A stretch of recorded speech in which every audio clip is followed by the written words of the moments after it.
Hi friends, आज এটা নতুন ভিডিও লৈ আপোনালোকৰ মাজলৈ আকৌ আহিছো। আজি ৰেচিপিটো হৈছে মই পকা মিঠা আমৰ এটা চাটনি বনাম। চাওচোন আহক কেনেকৈ বনাম। কেৰাহী এখন পাতি লৈছো, তাতে মই অকমান মিঠাতেল ব্যৱহাৰ কৰিম।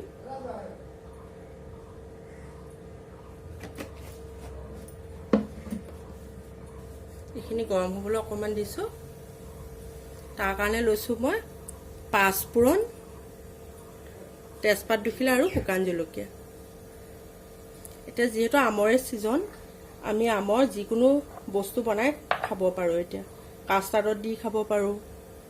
কিছুমান আমটো গ্ৰাইণ্ডাৰত ধুনীয়াকৈ গাখীৰৰ লগত পিচি লৈ পেলাই তেনেকেও ৰুটিৰ লগতো খায়। আমৰ সিজন যেহেতু আমৰ বহুত বস্তু বনাই খাব পাৰি আৰু সকলোৰে আম প্ৰিয়। তেলখিনি গৰম হ'ল, এতিয়া মই এই পাঁচফোৰণকেইটা দি দিছোঁ। তাতে তেজপাত দুখিলা আৰু শুকান জলকীয়া কেইটা।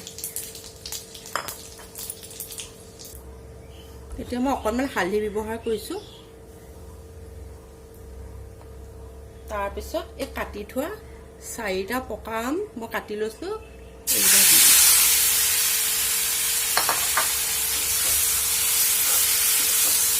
মই আমৰ গুটিটোলৈকে দি দিছোঁ, আপোনালোকে পেলালেও পেলাই দিব।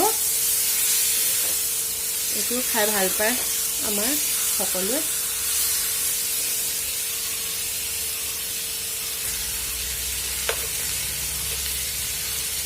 এতিয়া মই অকণমান নিমখ ব্যৱহাৰ কৰিছোঁ। নিমখ ধেৰ নালাগে যিহেতু মিঠা আমটো।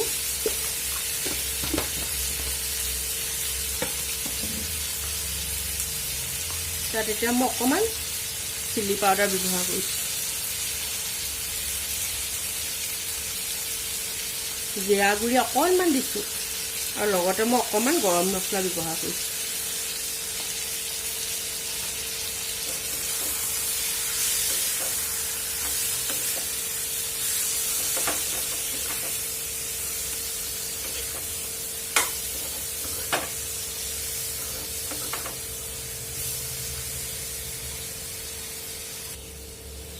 এতিয়া মই চেনি ব্যৱহাৰ কৰিছোঁ 4-5 চামুচমান।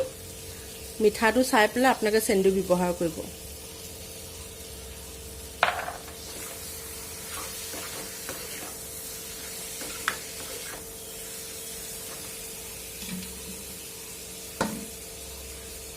অকণমান পানী ব্যৱহাৰ কৰিছোঁ।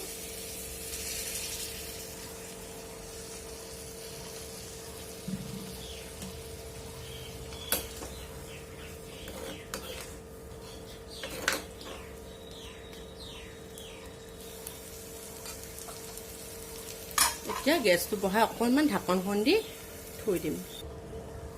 এয়া দেখিছেনে, প্ৰায় হ'লগৈ। এটা সহজ ৰেচিপি, আপোনালোকে বনাই খাই চাব।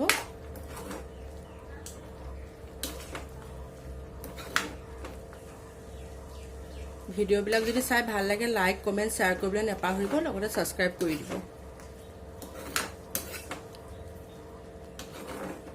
কেতিয়াবা কোনোবা আলহী আহিলেও আপুনি আম যদি পকা আম ঘৰতে থাকে, আপুনি পটককৈ বনাই দিব পাৰিব। খুব সহজ বনাবলৈ, খাবলৈও ভাল।